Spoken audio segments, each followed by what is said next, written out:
Health Minister Dr. Christopher Tufton highlighted Jamaica's plight of nurse migration during the Commonwealth Health Ministers meeting in London this week.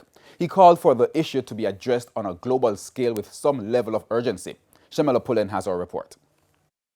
In his address to the 34th Commonwealth Health Ministers meeting in London, Health Minister Dr. Christopher Tufton said migration in health is becoming a major issue for developing countries, while noting that the movement of labor across borders within the Commonwealth has been part of the strategy used by many households for advancement.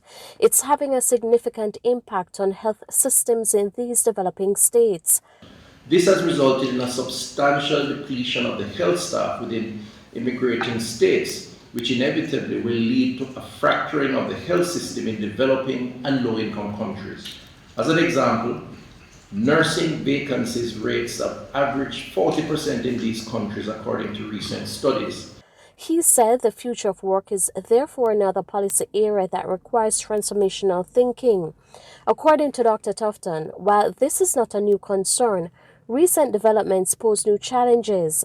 We must support programs and interventions that strengthen and increase the number of health personnel that are trained in sending countries by providing trainers and opportunities for learning in the state-of-the-art health facilities. Secondly, developing and enhanced capacities in technology to improve efficiency of work.